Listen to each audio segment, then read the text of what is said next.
create the diverse living systems of our planet.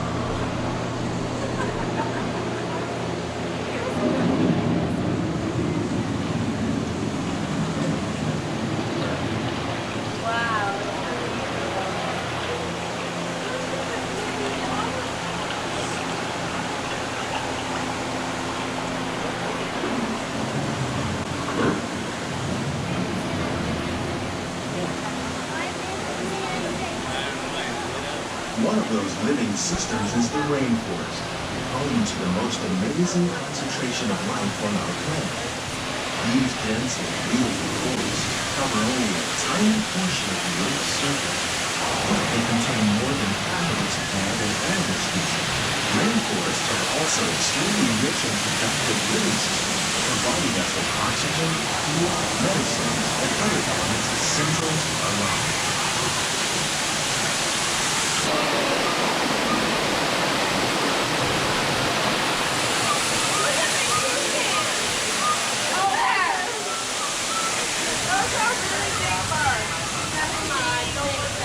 In the desert, nature has created a very different but no less beautiful living system. And while this arid landscape may seem lifeless, it is very much alive. The plants and animals that have learned to survive in these harsh conditions make use of what little water they can find and avoid the scorching rays of the relentless sun.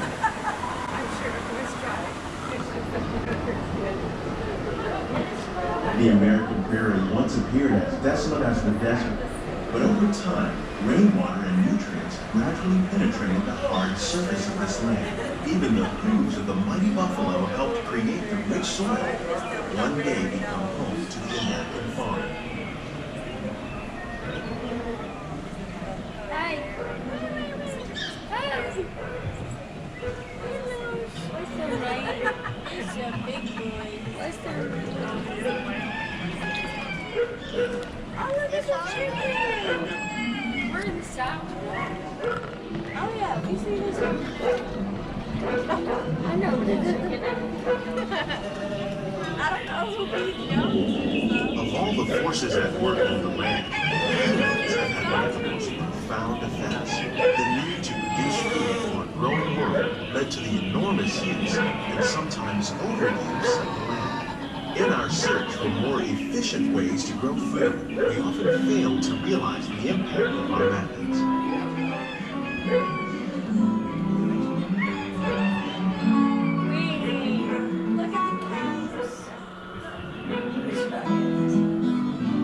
Today, we're learning to live with the land, discovering better ways to grow food that will assure both human and environmental well-being.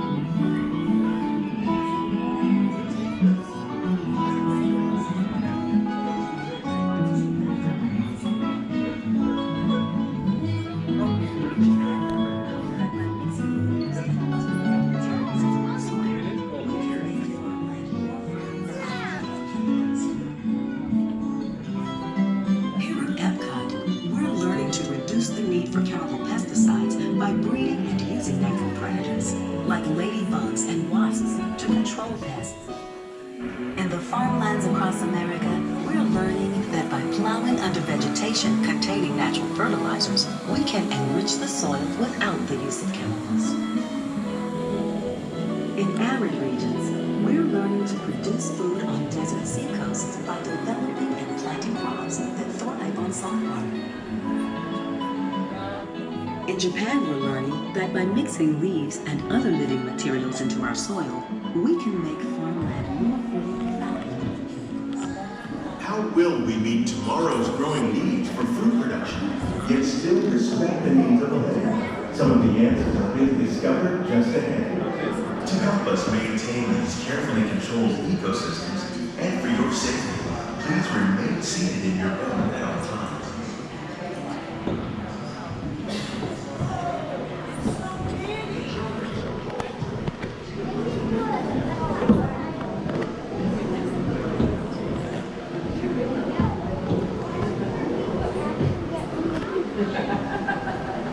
Welcome to our living laboratory, where scientists from Epcot and the U.S. Department of Agriculture are exploring innovative ways to produce bountiful harvests now and into the future.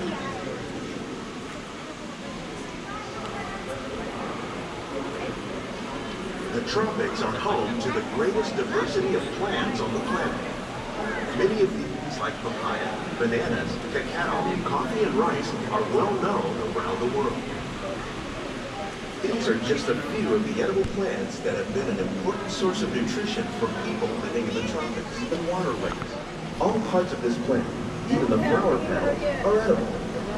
The starchy root of the plant has long been used to make flour for baking.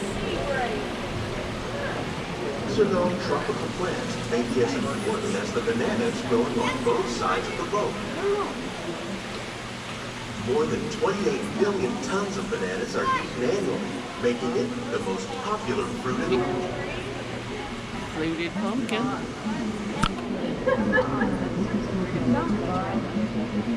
There's some leaf peppers. Yeah, so I'm gonna make these in here. Here's the red room. Here's the red room, the fish room.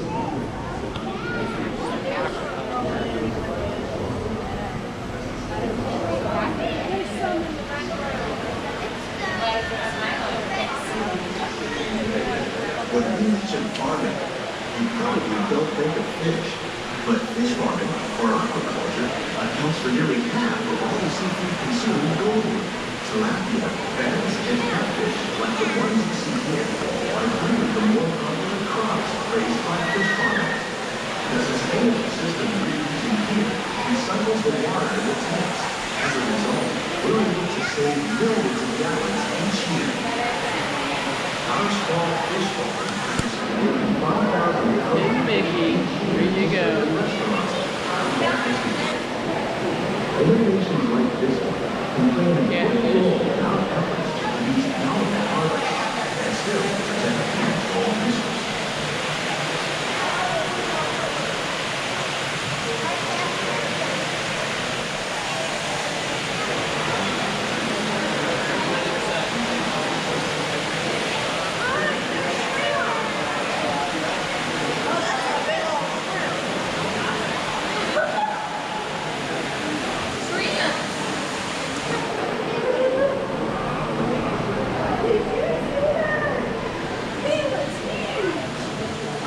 While there are more than 50,000 edible plant species in the world, most of us are only familiar with the handful that make up our everyday diet. The common grains grown here, wheat, maize, sorghum, and millet, plus rice, account for nearly 2/3 of our global food consumption. Learning how to increase yields of these staples is an important goal of research around the world. Strawberry green. I thought they grow on bushes. Yeah, well, you saw it wrong. Is that sand? It is sand. They grow Carolina Reapers. It says you're not allowed to show it. These plants are definitely on their way up.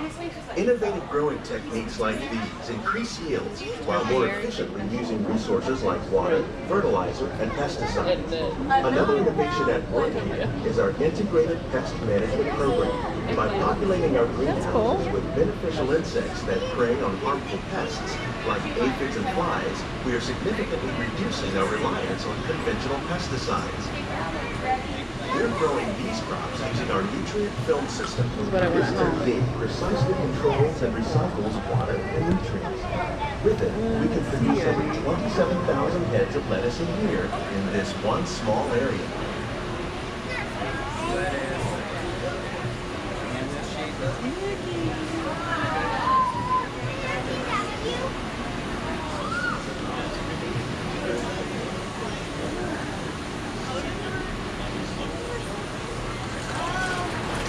Some of our best ideas have been inspired by nature, like these fruit and vegetable trees. Tomato By tree. growing these ground plants Amazing. vertically, we can increase yields and better control diseases. These crops taste as good as they look. In fact, we serve more than 15 tons of produce from our greenhouses in restaurants here at the land every year. Tell me what? You know what? Microgreen.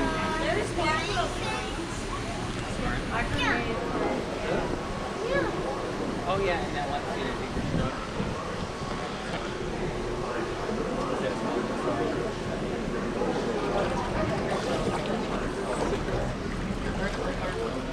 The future of agriculture may include innovative ideas like this vertical growing system.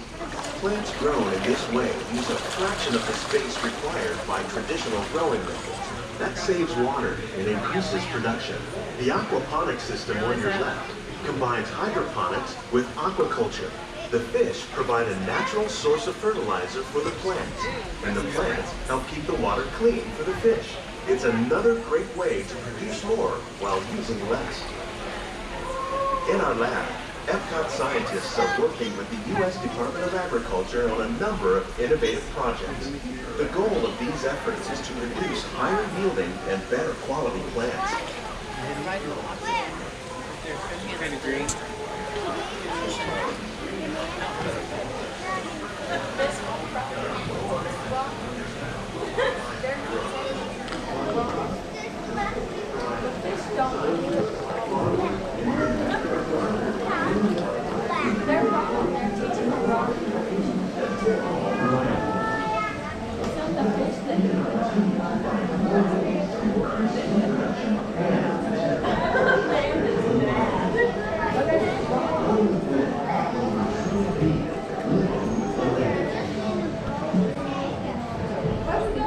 These greenhouses represent just a fraction of the work being done worldwide to produce bountiful harvests for our growing population.